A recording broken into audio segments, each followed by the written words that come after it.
찜질방에 어머니 홀로 떠나보내고 여행 간 아들의 충격적인 사연. 저는 올해 68세 신말순입니다. 남편을 떠나보낸 지 벌써 2년이 지났네요. 남편 치료비 때문에 집까지 담보로 잡혀서 40년 넘게 살던 우리 집을 떠나야 했어요. 지금은 도심 외곽 반지하에서 혼자 살고 있습니다. 보증금 500만 원에 월세 35만 원짜리 작은 원룸이죠. 창문도 작아서 햇빛이 거의 들지 않는 곳이에요. 그래도 마음속으로는 계속 다짐했어요. 애들한테 부담 주면 안 돼. 혼자서도 잘 살 수 있다고 보여줘야지. 아이들 앞에서는 절대 약한 모습 보이지 말자고 생각했거든요. 그런데 아들 민수가 점점 달라지기 시작했어요. 42살인 민수는 아버지가 살아계실 때만 해도 정말 다정한 아들이었거든요. 주말마다 찾아와서 아버지, 오늘 기분 어떠세요? 하며 소주 한 잔 따라드리고 저한테는 엄마 요즘 뭐하고 지내세요? 라며 진심으로 관심을 보여줬었어요. 아버지가 병원에 입원해 계실 때도 자주 와서 간병을 도와줬습니다. 엄마 혼자 힘드시죠? 제가 오늘 밤 지킬게요 라며 병실 의자에서 잠을 자기도 했어요. 그때 민수를 보며 정말 든든했거든요. 역시 내 아들이야 라고 생각했었죠. 하지만 아버지가 돌아가시고 나서는 확실히 달라졌어요. 처음엔 이해했습니다. 장례식 준비하느라 바빴고 유품 정리하느라 정신없었으니까요. 그런데 시간이 지나도 예전 같지 않더라고요. 전화도 의무적으로만 걸어와요. 그것도 한 달에 한 번 정도. 어머니 안녕하세요. 잘 지내시죠? 목소리가 정말 차갑더라고요.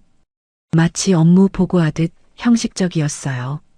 예전처럼 엄마 목소리 듣고 싶어서 전화했어요 라는 말은 더 이상 듣지 못했습니다. 제가 대답하죠. 응, 잘 지낸다. 민수야, 너는 어때? 요즘 일은 괜찮고, 혹시나 해서 대화를 이어가려고 노력해봐요. 회사에서 스트레스 받는 일은 없고, 건강은 괜찮냐, 이런 식으로 말이에요. 하지만 민수가 성의 없이 대답해요. 저도 괜찮습니다. 바빠서요. 그럼 다음에 봬요. 정말 5분도 안 되는 통화였습니다. 전화를 끊고 나면 마음이 허전했어요. 뭔가 벽에 말하는 것 같은 기분이었거든요.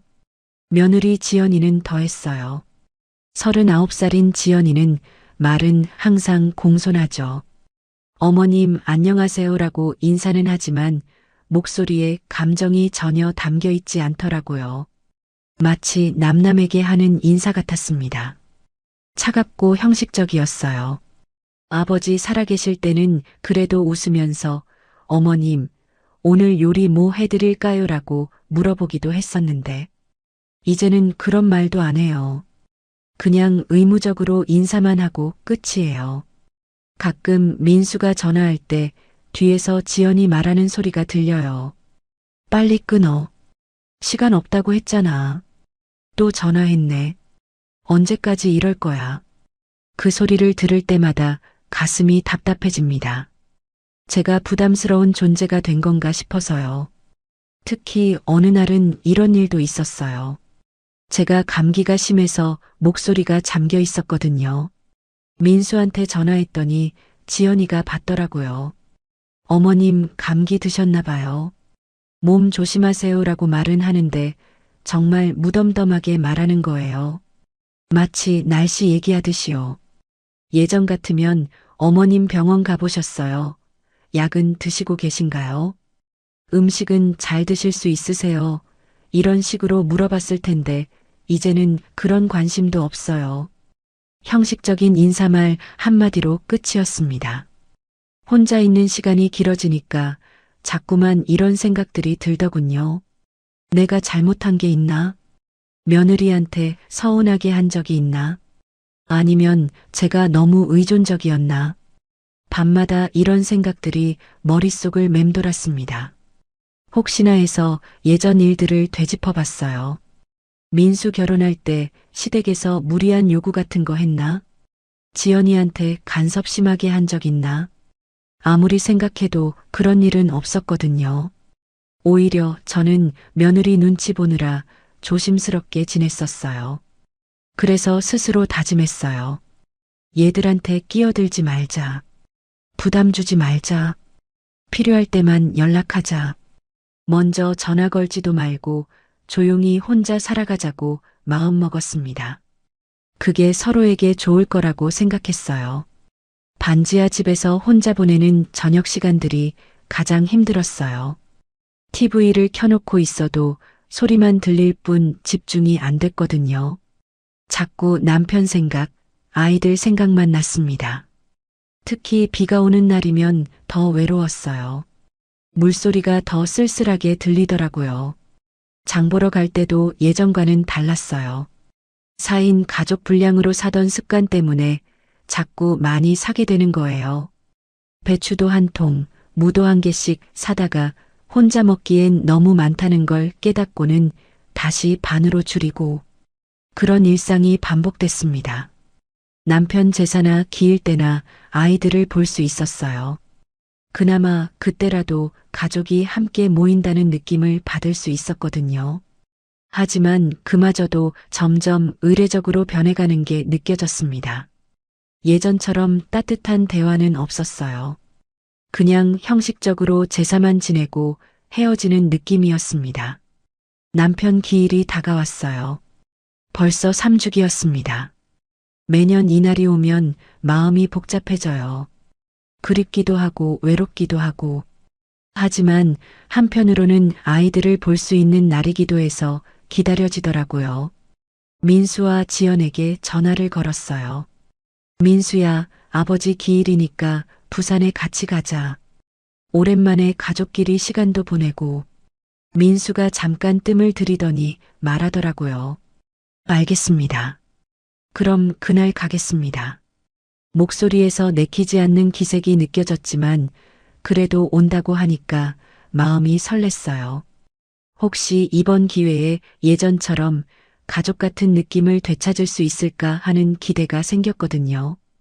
기일 며칠 전부터 준비를 시작했어요. 남편이 좋아했던 음식들을 하나하나 준비하려니까 마음이 짠하더군요. 제사상에 올릴 나물들도 정성껏 무치고 전도 여러 가지 부쳤습니다. 애호박전, 동태전, 새우전까지. 손목이 아파도 계속 뒤집고 했어요. 특히 민수가 어릴 때부터 좋아했던 돼지국밥도 준비했어요. 사고를 하루 전날부터 우려서 진한 육수를 만들고 돼지고기도 푹 삶아서 부드럽게 준비했습니다. 민수가 이거 먹고 좋아할 거야 라고 생각하니까 힘든 것도 잊을만 했어요. 당일 아침 일찍 민수와 지연이 도착했어요. 오랜만에 보는 아이들이라 반가웠는데 둘 다 표정이 좀 어둡더라고요. 인사도 형식적으로 했어요.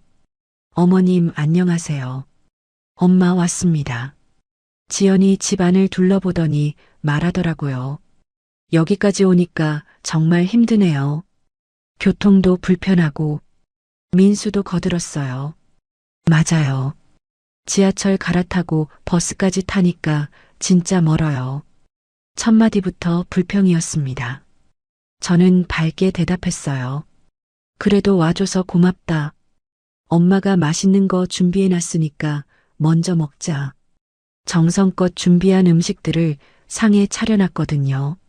그런데 둘 다 별로 관심 없는 표정이더라고요. 민수가 돼지국밥을 한 숟가락 떠먹고는 말했어요. 엄마, 요즘엔 이런 음식 잘 안 먹어요. 기름져서 부담스럽거든요. 지연이도 거들더라고요. 요즘 건강 관리하느라 담백한 것만 먹고 있어요. 제가 정성껏 만든 음식을 그렇게 말하니까 마음이 상했어요. 하지만 티내지 않으려고 했죠. 그럼 다른 거 먹어. 나물도 있고 전도 있잖아. 그런데 그것도 몇 젓가락 집어먹고는 그만두더라고요. 식사 내내 둘이 계속 불평했어요. 집이 너무 습해요. 공기도 안 좋고 다음번엔 서울에서 간단히 제사 지내면 안 될까요? 들으면서 정말 마음이 무거웠습니다. 가족 묘역으로 향할 때도 마찬가지였어요. 택시를 타고 가면서 지연이 계속 투덜거렸거든요. 택시비도 많이 나오네요. 이렇게 멀리 있으니까. 민수도 정말 불편해요라고 맞장구 쳤어요. 묘역에 도착해서 성묘를 하는데도 둘 다 얼른 끝내고 싶어하는 기색이 역력했어요. 예전에는 아버지 무덤 앞에서 이런저런 얘기도 하고 추억도 나누곤 했는데 이번에는 그냥 절만 하고 끝이었습니다. 아버지 잘 계세요라고 인사하는 것도 의무적으로 하더라고요. 진심이 담겨 있지 않은 게 느껴졌어요. 저는 남편 무덤 앞에서 한참을 앉아 있고 싶었는데 아이들이 빨리 돌아가자는 눈치를 주니까 어쩔 수 없이 일어섰습니다. 집으로 돌아와서도 분위기가 좋지 않았어요. 민수가 말했거든요. 엄마, 이제 이런 건 좀 줄이면 안 될까요? 매년 이렇게 하니까 저희도 부담스럽고요. 지연이도 거들었어요. 요즘 워낙 바쁘잖아요. 간단히 추도식 정도로 하면 어떨까요? 그 말을 들으니까 가슴이 답답해지더라고요. 아버지를 제대로 기리고 싶다는 마음인데 그게 부담스럽다니. 하지만 아이들한테 미움받고 싶지 않아서 그냥 그래, 알겠다고 대답했어요. 그런데 분위기가 너무 삭막하니까 어떻게 해야 할지 모르겠더라고요. 예전처럼 화목한 가족이 되고 싶은데 방법을 모르겠어서 답답했어요. 그때 문득 생각이 났습니다. 평소에 준비해둔 용돈 봉투가 있었거든요. 민수야, 지연아, 이거 받아. 하면서 각각 20만 원씩 들어있는 봉투를 내밀었어요. 사실 제게는 작지 않은 돈이었거든요. 한 달 생활비에서 아껴서 모은 돈이었으니까요. 그런데 정말 놀라운 일이 일어났어요. 아까까지 굳어있던 둘의 얼굴이 단숨에 환해지는 거예요. 마치 다른 사람이 된 것처럼 말이죠. 민수가 먼저 말했어요.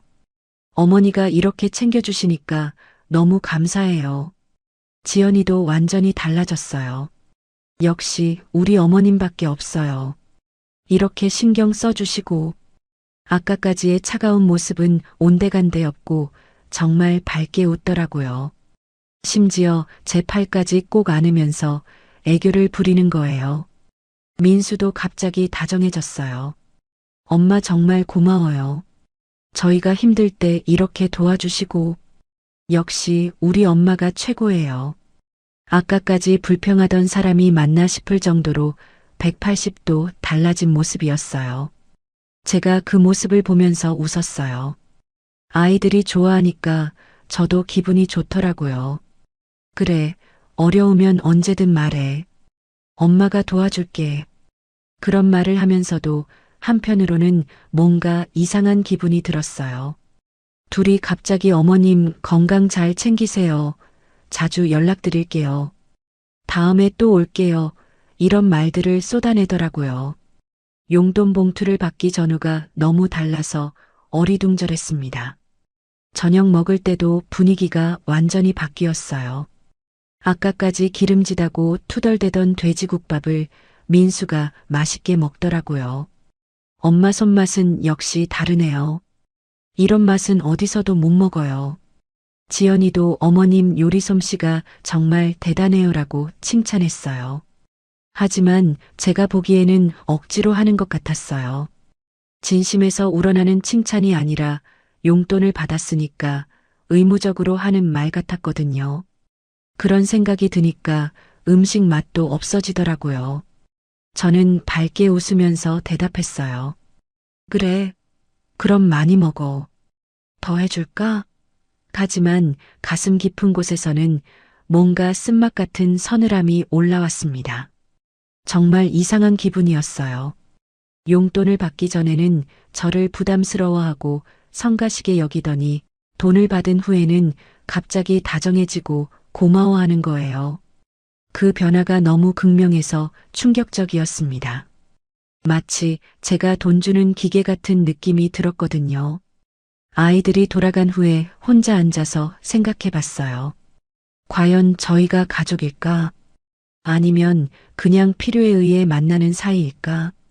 용돈 봉투 하나로 이렇게까지 달라질 수 있나 싶어서 마음이 복잡했어요. 기일이 끝나고 며칠이 지났어요. 그날의 일들을 생각하면 마음이 복잡했습니다. 용돈을 받기 전과 후의 아이들 모습이 너무 달랐거든요. 하지만 그래도 함께 시간을 보낸 건 좋았다고 스스로를 위로했어요. 평소처럼 조용한 하루를 보내고 있는데 갑자기 전화벨이 울렸습니다. 발신자를 보니 민수더라고요. 순간 가슴이 두근거렸어요. 평소에는 한 달에 한 번 정도밖에 안 걸어오는데 기일이 끝난 지 얼마 안 돼서 또 전화를 하다니. 혹시 뭔가 급한 일이 생겼나 걱정도 들었지만 한편으로는 기분이 좋았어요. 우리 아들이 내가 보고 싶은가 보다.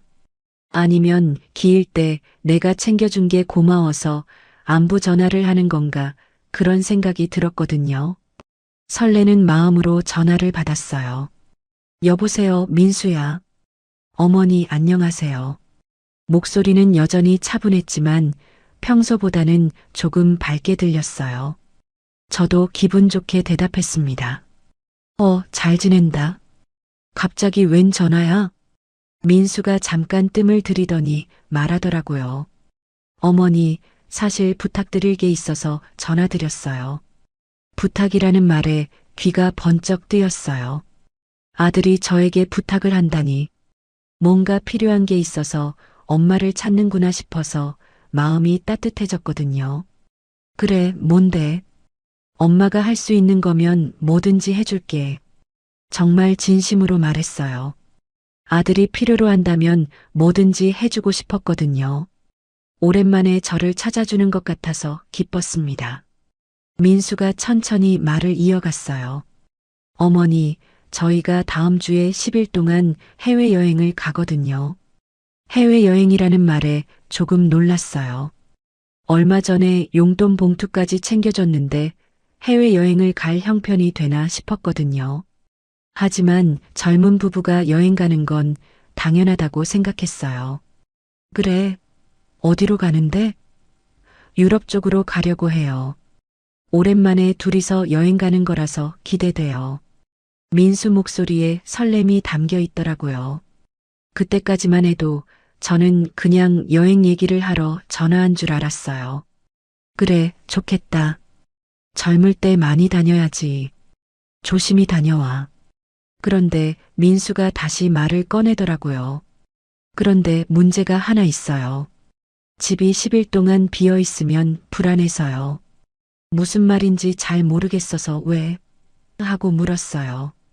요즘 빈집 털이도 많고 뭔가 사고가 날 수도 있잖아요. 아, 그런 걱정이구나 싶었어요. 확실히 집을 오래 비우면 불안하긴 하죠. 그럼 어떻게 할 건데? 그래서요, 어머니가 서울 와서 집 좀 지켜주시면 안 될까요? 그 말을 들은 순간 마음이 복잡해졌어요. 한편으로는 기뻤어요.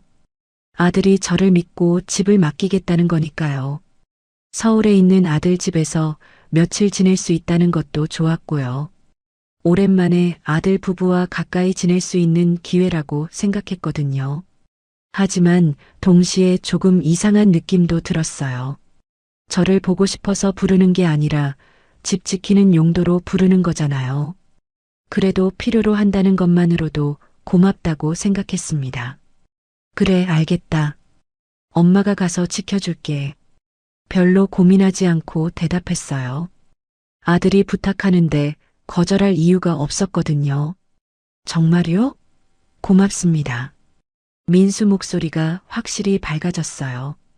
그런데 민수가 갑자기 덧붙이는 말을 하더라고요. 아, 그런데 혹시나 해서 말씀드리는 건데요. 뭔가 조심스럽게 말하는 톤이었어요. 뭔데? 저희가 여행 준비하느라 밤늦게까지 정리할 수도 있거든요. 아직 무슨 말인지 이해가 안 됐어요. 그래서 만약 저희가 늦게 자면 그냥 밖에서 주무셔도 돼요. 그 말을 듣는 순간 정말 귀를 의심했어요. 뭐라고 했다고? 민수야, 그게 무슨 말이냐? 제가 다시 물었어요. 잘못 들었을 거라고 생각했거든요. 아들이 엄마한테 밖에서 자라고 할 리가 없으니까요. 아, 그냥 혹시나 집이 어수선해서요. 짐도 많고 정리할 게 많아서. 그래도 이해가 안 됐어요. 집이 어수선하면 엄마가 도와주면 되잖아. 왜 밖에서 자야 해? 아니에요. 그게 아니라. 민수가 말끝을 흐렸어요. 뭔가 설명하기 어려워하는 것 같았거든요. 그때 뒤에서 지연이 목소리가 들렸어요. 그냥 찜질방 있다고 하세요. 24시간 찜질방 있으니까 거기서 주무시면 돼요. 그 소리를 듣고 정말 충격을 받았어요. 며느리가 시어머니한테 찜질방에서 자라고 하다니. 민수가 당황해서 말했어요.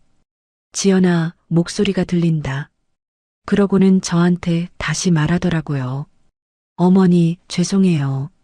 그냥 혹시나 하는 얘기예요. 근데 근처에 24시간 찜질방이 있긴 해요. 저는 정말 어이가 없었어요. 아들 집 지키러 가는데 밖에서 자라니. 그것도 찜질방에서요. 민수야, 엄마가 집 지키러 가는 건데 왜 밖에서 자야 하는 거야? 그게 아무래도 저희 일정이 불규칙해서요. 늦게 들어올 수도 있고요. 변명 같은 말들을 늘어놓더라고요. 그냥 혹시나 하는 얘기니까 너무 신경 쓰지 마세요. 하지만 저는 그 말이 계속 머릿속에 맴돌았어요. 집 지키러 오라고 해놓고 밖에서 자라니. 그럼 대체 뭘 지키라는 건가요? 제가 없어도 되는 거 아닌가 싶었어요. 그럼 언제 오면 돼? 그래도 가겠다고 한 약속은 지켜야 한다고 생각했어요. 다음 주 월요일에 오시면 돼요. 저희는 화요일 새벽에 출발하거든요. 알겠다. 전화를 끊고 나서 한참을 멍하니 앉아 있었어요. 정말 이상한 부탁이었거든요. 집을 지켜달라면서 밖에서 자라니. 그럼 누가 집을 지키는 건가요? 그때는 몰랐어요. 그 말이 정말로 현실이 될 줄은. 아들이 설마 진짜로 엄마를 밖에서 재울까 봐서는 상상도 못했거든요. 그냥 농담 반, 진담 반으로 한 말이겠거니 했어요. 하지만 왠지 모르게 불안한 기분이 들었어요. 뭔가 잘못될 것 같은 예감이 있었거든요. 그래도 아들이 부탁하는 일인데 거절할 수는 없다고 생각했습니다. 괜찮아, 가서 보면 알겠지. 스스로를 다독이며 서울 갈 준비를 시작했어요. 며칠 있을 짐을 싸고 아들네 집에서 해줄 음식도 생각해 봤어요. 그래도 기대가 되었거든요. 하지만 그때 제가 알았다면, 그 말이 얼마나 잔인한 현실이 될지 알았다면 절대 가지 않았을 거예요. 아니, 가더라도 마음의 준비라도 했을 텐데. 그런 생각도 전혀 못했어요. 그날 밤 잠자리에 들면서도 계속 그 말이 떠올랐어요. 밖에서 주무셔도 돼요. 정말 이상한 말이었어요. 하지만 설마 진짜일까봐 그냥 넘어갔어요. 그게 제 인생 최대의 실수였습니다. 약속한 날이 됐어요. 부산에서 서울로 가는 KTX 표를 미리 예약해뒀거든요. 아침 일찍 가려고 했는데 표가 없어서 오후 늦은 시간 걸로 예약할 수밖에 없었어요. 오후 6시 출발이었습니다. 짐을 싸면서도 계속 신경이 쓰였어요. 며칠 동안 있을 옷가지며 아들네에서 해줄 반찬 재료까지 챙기다 보니 가방이 꽤 무거워졌어요. 나이가 들어서 그런지 예전보다 힘이 많이 부족하더라고요. 기차에 오르면서 마음이 설렜어요. 오랜만에 아들네 집에서 지낼 생각을 하니까 기분이 좋았거든요. 비록 집 지키는 목적이긴 하지만 그래도 가족이랑 가까이 있을 수 있다는 게 좋았어요. KTX 안에서 창밖 풍경을 보면서 생각했어요. 민수가 좋아할 음식을 뭘 해줄까? 지연이도 입맛에 맞는 걸 해주고 싶은데. 그러다가 문득 민수가 했던 말이 떠올랐어요. 밖에서 주무셔도 돼요. 그때도 여전히 이상했어요. 하지만 설마 정말 그럴까 싶었거든요. 아들이 엄마를 진짜로 밖에서 재울 리는 없으니까요.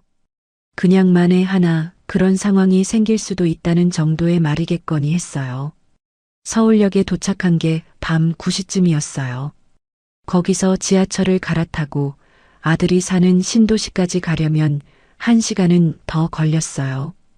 지하철 안에서 무거운 가방을 들고 서 있으니까 다리가 아프더라고요. 마지막 지하철을 겨우 탔어요. 막차 시간이 다 되어서 사람들이 별로 없었어요. 혼자 앉아서 가면서도 계속 시간을 확인했어요. 아들네 집에 도착하면 거의 자정이 넘을 것 같았거든요. 지하철에서 내려서 버스를 기다리는데 차가운 바람이 불었어요. 11월 말이라 날씨가 정말 쌀쌀했어요. 두꺼운 코트를 입고 왔는데도 바람이 옷 사이로 파고들더라고요.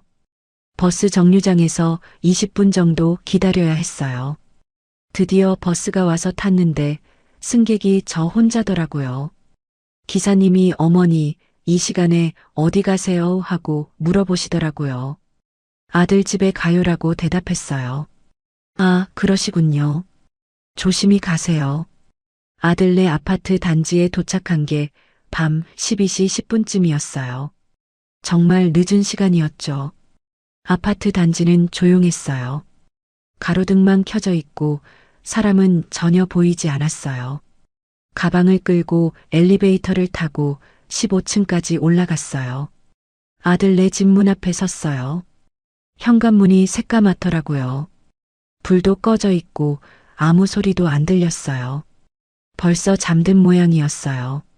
그래도 미리 말해둔 비밀번호가 있으니까 들어가면 된다고 생각했어요.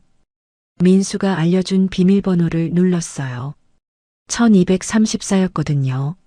그런데 삐삐삐 소리가 나면서 문이 열리지 않았어요. 이상하다 싶어서 다시 천천히 눌러봤어요. 1-2-3-4. 그래도 안 열리더라고요. 혹시 잘못 들었나 싶어서 다른 조합도 해봤어요. 민수 생일, 지연이 생일, 결혼 기념일까지 생각나는 숫자를 다 눌러봤어요. 6번, 7번, 8번. 계속 실패했어요. 그때부터 조금씩 불안해지기 시작했어요. 복도에 혼자 서 있으니까 을씨년스러웠어요. 다른 집에서 소음이 날까봐 조심스러워서 발소리도 최대한 죽였어요. 하지만 문은 계속 열리지 않았어요. 어쩔 수 없이 민수한테 전화를 걸었어요. 벨소리가 몇 번 울리더니 민수가 졸린 목소리로 전화를 받았어요. 여보세요? 정말 잠든 목소리였어요. 민수야, 엄마야. 문이 안 열린다. 어머니?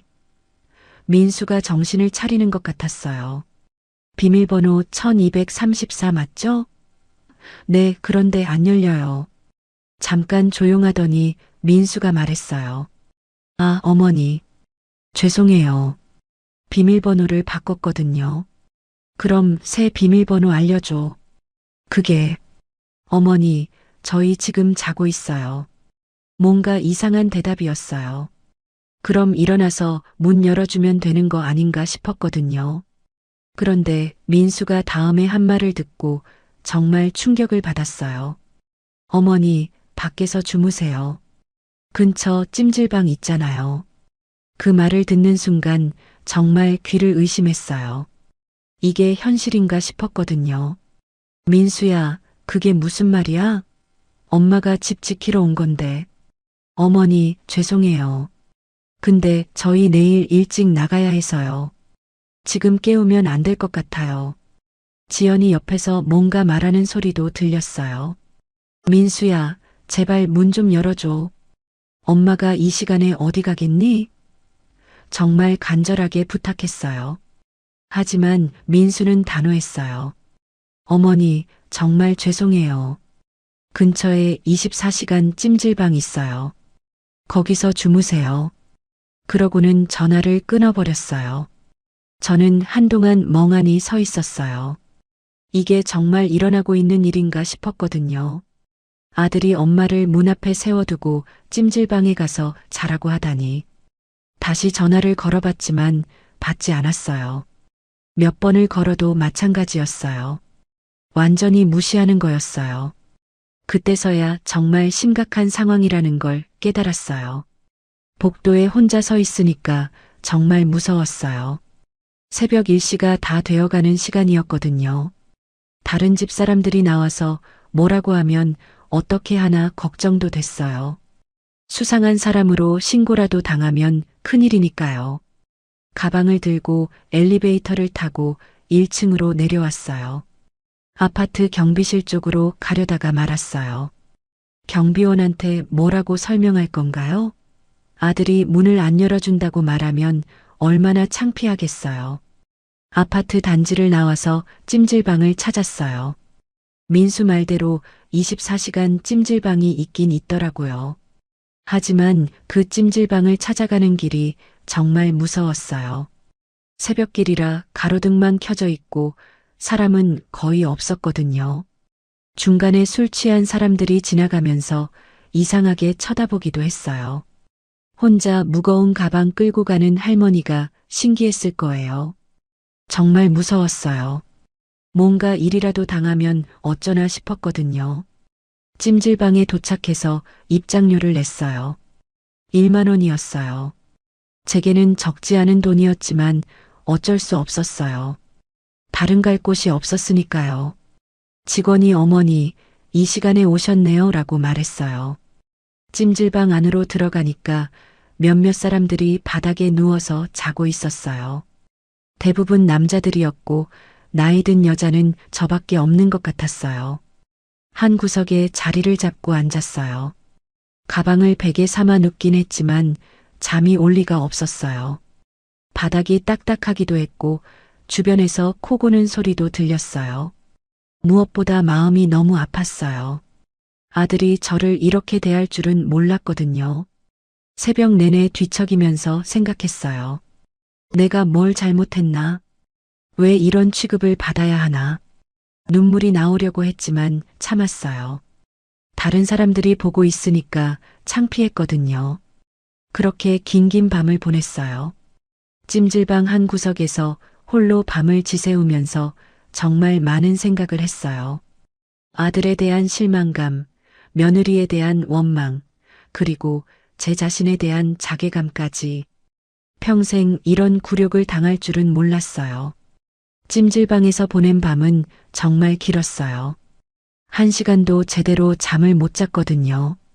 바닥이 딱딱해서 허리도 아팠고 무엇보다 마음이 너무 아팠어요. 새벽 5시쯤부터는 아예 잠을 포기하고 그냥 앉아 있었습니다. 찜질방 사람들이 하나둘씩 일어나기 시작했어요. 대부분 일용직 일하러 나가는 분들 같았어요. 저도 어영부영 시간을 보내다가 아침 8시쯤 찜질방을 나왔습니다. 아들네 집으로 다시 가야 했거든요. 무거운 가방을 끌고 아파트로 향했어요. 어젯밤과는 달리 아침이라 사람들이 출근하느라 바빴어요. 엘리베이터에서 다른 주민들과 마주쳤는데 제가 찜질방에서 잔티가 났을까봐 부끄러웠어요. 15층에서 내려서 아들네 집 앞에 섰어요. 벨을 눌렀는데 한참 기다려야 했어요. 안에서 발자국 소리가 들리더니 민수가 문을 열었어요. 잠옷 차림에 머리도 산발이었어요. 막 일어난 모습이었습니다. 어머니 왔어요?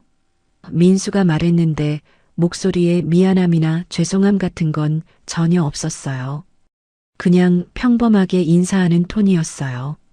마치 어제 일이 아무것도 아닌 것처럼 말이에요. 제가 들어가면서 말했어요.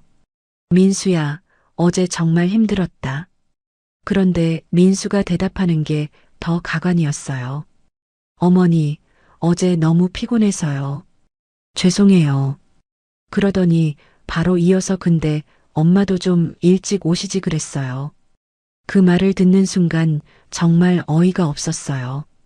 제가 늦게 와서 잘못이라는 뜻인가요? 12시에 도착한 게 늦은 건가요? 그럼 몇 시에 와야 했다는 건가요? 하지만 민수는 정말 아무렇지도 않은 표정이었어요. 그때 지연이 부엌에서 나오더라고요. 아직 세수도 안 한 모습이었어요. 어머님 오셨네요. 인사는 했지만 역시나 형식적이었어요. 그러더니 바로 물어보더라고요. 찜질방 괜찮으셨어요? 그 질문이 정말 충격적이었어요. 괜찮았냐고 물어보다니. 68세 노인이 새벽에 혼자 찜질방에서 자는 게 괜찮을 리가 있나요? 그런데 지연이는 정말 궁금해서 묻는 것처럼 자연스럽게 물어보더라고요. 제가 대답하기도 전에 지연이가 또 말했어요. 엄마도 이런데 적응 좀 하셔야죠. 요즘 세상이 많이 바뀌었잖아요. 적응하라는 게 무슨 말인가요? 아들 집에 오면서 찜질방에서 자는 게 당연한 일인가요? 저는 정말 할 말을 잃었어요. 어떻게 이런 말을 할 수 있는 건가요? 시어머니한테 찜질방에 적응하라니. 게다가 그걸 당연하다는 듯이 말하는 게 더 충격적이었어요. 지연아, 엄마가 어젯밤에 얼마나 힘들었는지 아니? 제가 조심스럽게 말했어요. 그런데 지연이가 대답하는 게 더 기가 막혔어요. 어머님, 찜질방이 그렇게 나쁘지 않아요. 요즘은 시설도 좋고요. 마치 제가 트집 잡는 것처럼 말하더라고요. 찜질방 시설이 문제가 아니잖아요. 아들이 엄마를 밖에서 재운 게 문제인 건데. 그런데 그 부분은 아예 언급도 안 하더라고요. 민수도 거들었어요. 맞아요. 요즘 찜질방들 정말 깨끗해요. 저희도 가끔 가거든요. 가끔 간다고? 선택해서 가는 거랑 강제로 가는 게 똑같다는 건가요? 정말 이해할 수 없었어요. 저는 제가 겪은 밤새의 두려움을 말하고 싶었어요. 새벽 거리에서 느꼈던 무서움, 찜질방에서 혼자 지샌 외로움, 그리고 무엇보다 아들한테 받은 모멸감을 말하고 싶었거든요. 민수야, 엄마가 어젯밤에 말을 시작하려는데 민수가 시계를 보더니 말했어요. 어머니, 죄송한데 저희 준비해야 해서요. 오늘 여행짐 정리하고 내일 새벽에 출발하거든요. 지연이도 거들었어요. 시간이 별로 없어요. 어머님도 피곤하실 테니까 쉬시면서 집 좀 봐주세요. 제 말을 들으려고 하지 않더라고요. 그냥 일방적으로 자기들 할 말만 하고 끝이었어요. 그때 정말 깨달았어요. 이 아이들은 제가 어떤 기분인지, 어떤 고통을 겪었는지 전혀 관심이 없구나. 그냥 집 지키는 역할만 하면 되는 거구나. 엄마로서의 감정이나 아픔 같은 건 전혀 중요하지 않구나. 민수가 말했어요. 어머니, 냉장고에 음식 있으니까 드시고요. 저희는 방에서 짐 정리할게요. 너무 시끄러우면 죄송해요.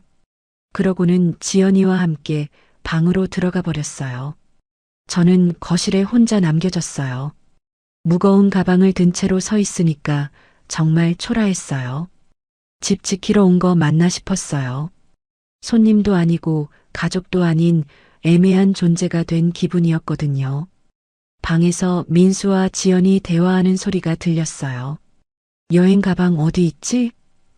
신발 몇 켤레나 가져갈까? 정말 신나하는 목소리였어요. 어젯밤 엄마를 찜질방에서 재운 일 따위는 까맣게 잊은 것 같았어요. 저는 소파에 앉아서 멍하니 있었어요. 이게 내 인생인가 싶었거든요. 68살까지 살면서 이런 취급을 받을 줄은 몰랐어요. 그것도 내가 낳아서 키운 아들한테서 말이에요. 그 순간 정말 이상한 느낌이 들었어요. 가슴 속에서 뭔가 뚝하고 끊어지는 소리가 들리는 것 같았어요. 마치 줄이 끊어지는 것처럼요. 아들에 대한 사랑, 가족에 대한 기대, 그런 것들이 한순간에 사라지는 기분이었어요. 어제까지만 해도 그래도 내 아들인데, 며느리인데 라고 생각했어요. 이해하려고 노력했고, 용서하려고 했어요. 하지만 이제는 그런 마음이 전혀 들지 않았어요. 완전히 남남이 된 기분이었거든요. 30분쯤 지나니까 민수가 나왔어요. 어머니, 저희 마트 가서 여행용품 좀 사고 올게요. 집 잘 봐주세요. 그러고는 지연이와 함께 나가버렸어요. 인사도 대충 하고 말이에요. 집에 혼자 남겨지니까 정말 허전했어요. 이게 집 지키기인가 싶었어요. 그냥 빈집에 혼자 있는 거잖아요.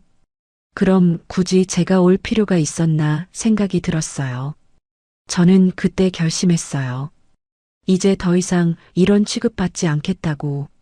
아들이고 며느리고 상관없이 저도 제 자존심이 있는 사람이라고.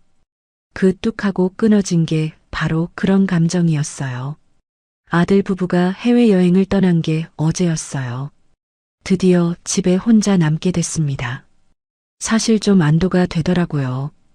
그동안 눈치만 보며 지냈는데 이제야 편하게 집안을 둘러볼 수 있었거든요. 처음 이 집에 와서는 여행 준비에 바빠서 제대로 못 봤는데 이제 자세히 보니까 정말 좋은 집이었어요. 거실에 들어서면 바로 보이는 대리석 바닥이 반질반질하게 빛나고 천장에 달린 조명들도 호텔 같았어요. 주방도 정말 넓었어요. 싱크대며 가스레인지며 다 최신 제품들이더라고요. 냉장고도 양문형으로 엄청 크고 전자레인지며 식기세척기까지 없는 게 없었어요. 제가 사는 반지하와는 정말 천지 차이였습니다. 거실에 있는 소파도 가죽 소파였고 TV도 벽에 걸린 대형 TV였어요. 책장에는 멋있는 책들이 가지런히 꽂혀 있고 벽에는 액자들이 센스 있게 걸려 있었어요. 정말 잡지에서나 볼 법한 집이었거든요. 하지만 이상하게도 어디에서도 따뜻한 느낌이 들지 않았어요. 너무 깨끗하고 정돈되어 있어서 오히려 차가운 느낌이었거든요. 마치 사진 속 쇼룸에 들어와 있는 기분이었어요. 사람이 살고 있다는 흔적이 별로 없더라고요. 민수방에도 들어가 봤어요. 침대며 옷장이며 다 깔끔하게 정리되어 있었는데 역시나 딱딱한 느낌이었어요. 예전 민수방은 따뜻했는데 지금은 완전히 달랐어요. 마치 호텔방 같았거든요. 그러다가 문득 지연이가 떠나기 전에 한 말이 떠올랐어요. 어머님, 저희 없는 동안 집 좀 정리해 주시고 반찬도 부탁드릴게요. 민수가 어머님 음식 좋아하잖아요. 그때는 그냥 넘어갔는데 지금 생각해 보니까 기분이 이상했어요. 집을 지켜달라고 해놓고 집안일까지 하라고? 저를 뭐로 보는 건가 싶었어요. 가정부로 생각하는 건가? 그런 생각이 들면서 가슴 한편이 서늘하게 식는 걸 느꼈어요. 주방에서 뭘 해줄까 생각하다가 주변을 둘러봤어요. 그런데 주방 옆에 있는 서류함이 어정쩡하게 열려 있는 걸 발견했어요. 보통 때라면 들여다보지 않았을 텐데 왠지 신경이 쓰이더라고요. 무심코 문을 제대로 열어봤어요. 그런데 그 안에서 나온 걸 보고 정말 깜짝 놀랐어요. 빨간 봉투들이 잔뜩 들어있더라고요. 대출 상환 독촉장, 연체이자 고지서, 최종 독촉 통지서 이런 무서운 글자들이 눈에 들어왔어요. 손이 떨리면서 서류들을 하나하나 봤어요. 은행 대출이 3천만 원, 카드 대출이 1천만 원, 그 외에도 여러 곳에서 빌린 돈이 있더라고요. 연체 기간도 몇 달씩 되어 있었어요. 정말 심각한 상황이었습니다. 그뿐만 아니라 독촉 전화 기록도 있었어요. 하루에 몇십 통씩 온 기록들이요. 보면서 정말 충격적이었어요. 겉으로는 이렇게 좋은 집에 살면서 속으로는 이런 어려움을 겪고 있었다니. 그 순간 모든 게 이해됐어요. 왜 집을 지켜달라고 했는지, 왜 저를 이렇게 가볍게 대했는지. 혹시 집에 무슨 일이라도 생기면 보험 문제가 있을 수도 있고 빈집이라는 게 알려지면 더 곤란할 수도 있으니까요. 결국 저는 그냥 집 지키는 도구였던 거예요. 가족이라서 불러온 게 아니라 필요해서 불러온 거였어요. 그래서 찜질방에서 자라고 해도 별로 미안해하지 않았던 거고 집안일까지 당연하게 부탁했던 거였어요. 냉장고 문을 열어봤어요. 안에는 술병 몇 개와 배달 음식 용기들만 들어 있었어요. 야채 칸은 거의 비어 있고 반찬이라고 할 만한 것도 없었어요. 겉으로는 이렇게 화려한 집인데 냉장고 속은 정말 썰렁했어요. 그 모습이 민수 부부의 마음과 똑같다는 생각이 들었어요. 겉으로는 화려하게 살고 있지만 속은 엉망이고 겉으로는 저를 챙기는 척하지만 속으로는 이용만 하려고 하는 거 아닌가 싶었거든요. 갑자기 화가 나기 시작했어요. 제가 모호구인가요? 아들이라고 며느리라고 해서 이렇게 함부로 대해도 되는 건가요? 저도 사람인데 이렇게 취급받을 이유가 없잖아요. 그때부터 제 눈에서 따뜻함이 사라졌어요. 아들에 대한 사랑, 가족에 대한 기대, 그런 것들이 한순간에 차갑게 식어버렸거든요. 대신에 조용한 결심이 마음속에서 고개를 들었어요. 그래, 나는 이 집의 식모가 아니다. 마음속으로 중얼거렸어요. 너희를 위해서가 아니라 너희 때문에 더 이상 상처받지 않기 위해 떠나는 거다. 그렇게 마음먹으니까 오히려 시원했어요. 이제야 정신을 차린 것 같았거든요. 68살까지 살면서 이런 취급받을 이유가 없잖아요. 아들이고 며느리고 상관없이 저도 제 자존심이 있는 사람이니까요. 부엌에 들어가서 소고기 무국을 끓이기 시작했어요. 민수가 어릴 때부터 좋아했던 음식이었거든요. 하지만 이번에는 다른 마음으로 끓였어요. 마지막으로 해주는 음식이라는 생각으로요. 국물이 끓어오르는데 갑자기 더 이상 할 필요가 없다는 생각이 들었어요. 왜 끝까지 해줘야 하나요? 저를 이렇게 대하는 사람들한테 왜 정성을 다해야 하나요? 가스불을 끄고 반쯤 끓인 무국을 냄비째 식탁에 올려뒀어요. 그리고 종이에 짧은 글을 썼어요. 엄마는 내 집 가정부가 아니다. 필요할 때만 찾는 사람이 되고 싶지 않구나. 쪽지를 식탁에 놓고 짐을 챙겼어요. 별로 가져온 게 없어서 금방 끝났어요. 가방을 들고 현관 쪽으로 향하는데 가슴이 두근거렸어요. 하지만 후회는 없었어요. 현관문을 열고 나가면서 뒤돌아봤어요. 화려하기만 한 집이었어요. 하지만 이제는 저와는 상관없는 곳이 됐어요. 조용히 문을 닫는 순간 지난날의 서러움이 비로소 결단으로 바뀌는 걸 느꼈어요. 엘리베이터를 타고 내려가면서 생각했어요. 이제부터는 제가 원하는 대로 살아야겠다고. 아무리 가족이라도 저를 함부로 대하면 안 된다고. 그런 당당한 마음으로 아파트를 떠났습니다. 민수와 지연이 해외여행 마지막 준비를 하고 있었어요. 내일 새벽 6시 비행기라서 오늘 밤에 모든 걸 마쳐야 했거든요. 캐리어에 옷가지를 넣고 여행 일정표도 다시 한번 확인했어요. 지연이가 말했어요. 여행용품 다 챙겼나? 선크림이랑 모자 빼먹지 말고. 다 챙겼어. 카메라 배터리도 여분으로 가져가고. 민수도 신이 나 있었어요. 오랜만에 둘이서 떠나는 여행이니까 기대가 됐거든요. 그런데 어머니는 뭐 하고 계실까? 지연이가 문득 물어봤어요. 아침부터 방에만 있어서 어머니 모습을 제대로 못 봤거든요. 아마 TV 보고 계시거나 쉬고 계실 거야. 피곤하실 테니까. 민수는 사실 어머니에 대해 별로 신경 쓰지 않고 있었어요. 집 지키는 역할만 해주면 된다고 생각했거든요. 어차피 일주일 정도 지나면 돌아가실 거니까 그때까지만 계시면 된다고 여겼어요. 배고프지 않을까? 저녁 뭐 드시라고 할까? 지연이가 말했어요. 냉장고에 음식 있잖아. 어머니가 알아서 하실 거야. 민수는 별로 관심 없다는 듯 대답했어요. 어머니는 항상 알아서 잘하시는 분이라고 생각했거든요. 캐리어 정리가 끝나고 거실로 나왔어요.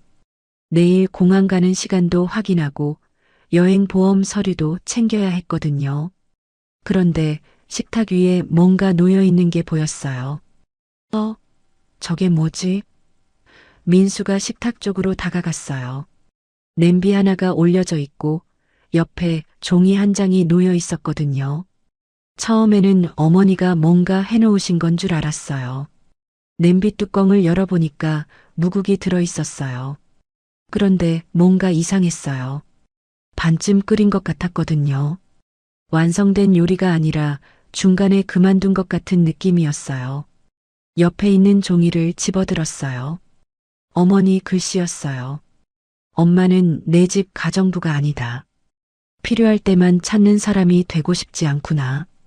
그 글을 읽는 순간 민수는 멍해졌어요. 이게 무슨 뜻이지? 지연이도 와서 쪽지를 봤어요. 둘 다 당황했어요. 갑자기 이런 글을 남기신 이유를 알 수 없었거든요. 어머님이 화가 나신 건가? 민수가 급하게 어머니 방으로 갔어요. 어머니 계세요? 문을 두드렸지만 대답이 없었어요. 문을 살짝 열어보니까 방이 비어 있었어요. 침대도 정리되어 있고 어머니 가방도 보이지 않았어요.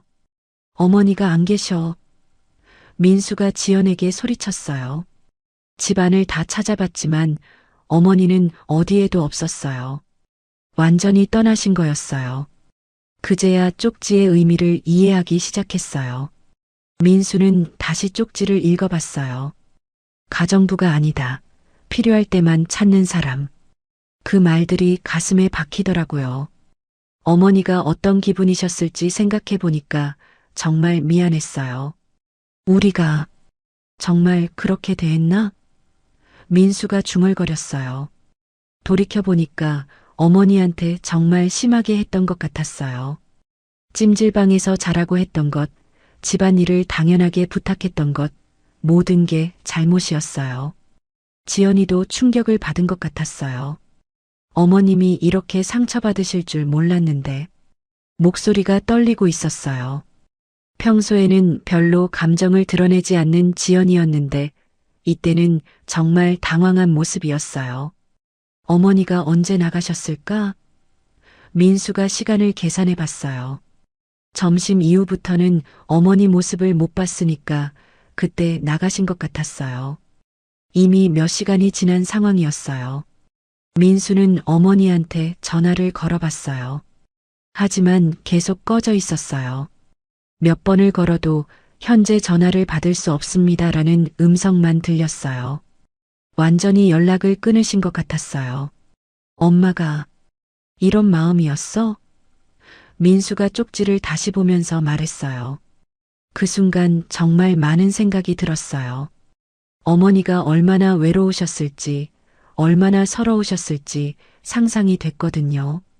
찜질방에서 혼자 주무시게 했던 그날 밤이 떠올랐어요. 68세 어머니가 새벽에 혼자 찜질방에서 자야 했던 그 기분을 생각해 보니까 정말 끔찍했어요. 어떻게 그런 일을 할 수 있었을까 싶었어요. 민수는 그 자리에 주저앉았어요. 다리에서 힘이 빠지더라고요. 내가 정말 나쁜 아들이었구나. 지금까지 어머니를 당연하게 생각했던 것, 필요할 때만 연락했던 것, 모든 게 잘못이었어요.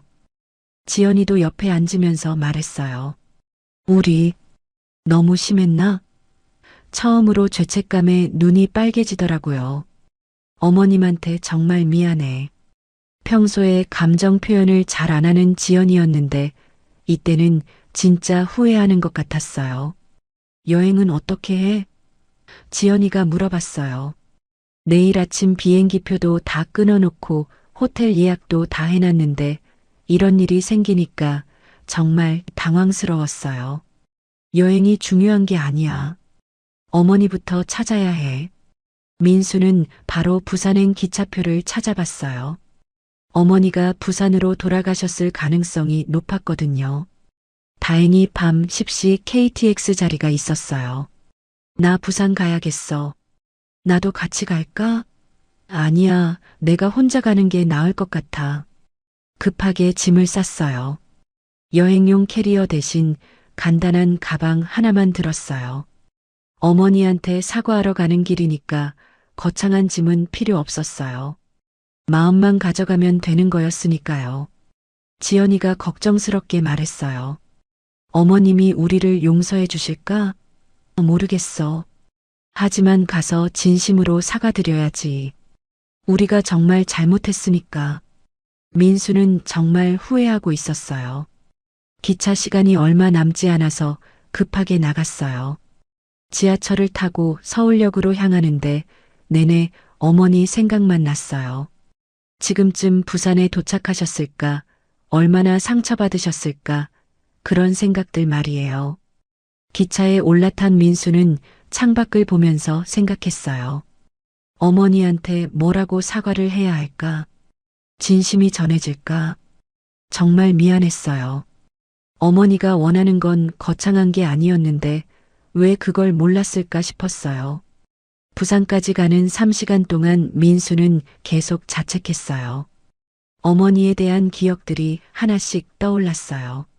어릴 때 아프면 밤새 간병해 주셨던 일, 용돈 부족하면 몰래 챙겨주셨던 일, 그런 따뜻한 추억들이 말이에요. 그런 어머니를 이렇게 대했다니 정말 후회만급이었어요. 이제라도 늦지 않았으니까 어머니한테 진심으로 사과하고 예전처럼 따뜻한 가족이 되고 싶었어요. 서울에서 돌아온 지 하루가 지났어요. 부산 반지하 집으로 돌아오니까 마음이 편했어요.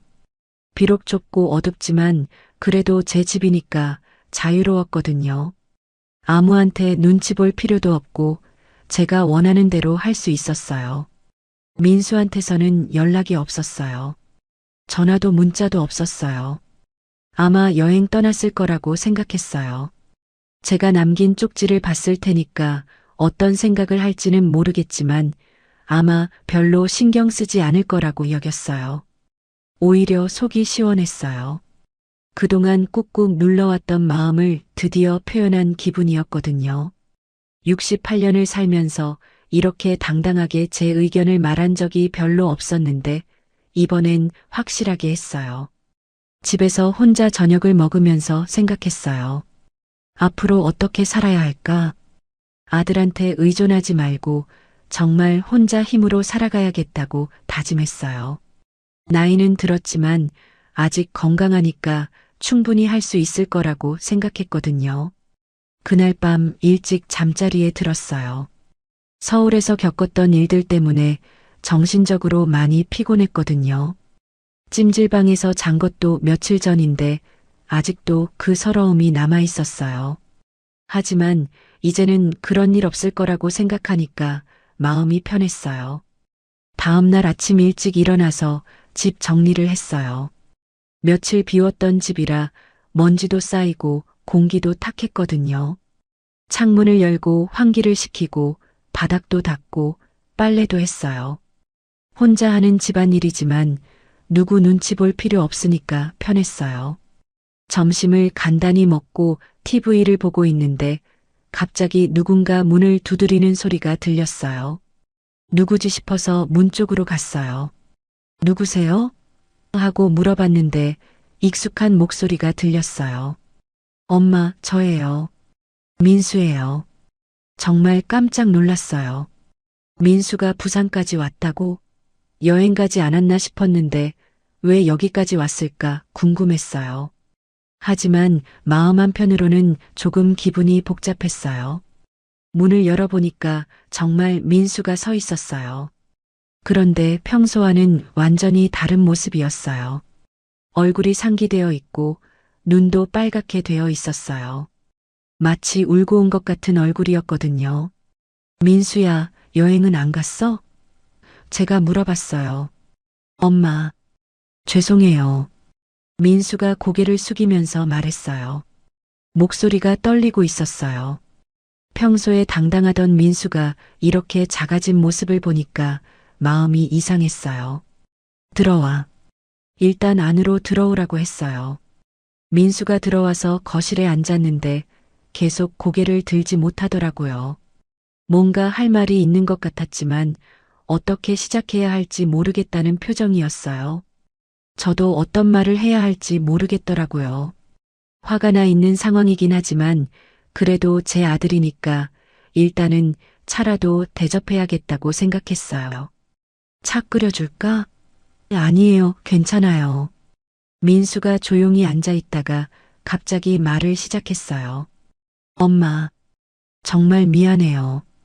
그 말을 하면서 눈물이 나오기 시작하더라고요. 42살 어른이 엄마 앞에서 우는 모습을 보니까 저도 마음이 복잡해졌어요. 찜질방에서 혼자 계시게 한 거 정말 죄송해요. 민수가 계속 말했어요. 그때 제가 정말 잘못 생각했어요. 엄마를 뭐로 생각했는지 평생 갚아도 못 갚을 죄를 지었어요. 그 말을 들으면서 그날 밤이 떠올랐어요. 새벽에 혼자 찜질방에서 지새웠던 그 서러운 밤 말이에요. 아들한테 버림받았다고 생각했던 그 절망감도 생각났고요. 가슴이 다시 아파오더라고요. 엄마한테 집안일까지 시키고 정말 어떻게 그럴 수 있었을까요? 민수가 자책하면서 계속 말했어요. 엄마를 가정부로 생각했던 것 같아요. 정말 죄송해요. 민수가 이렇게 진심으로 사과하는 모습을 보니까 마음이 조금씩 풀리기 시작했어요.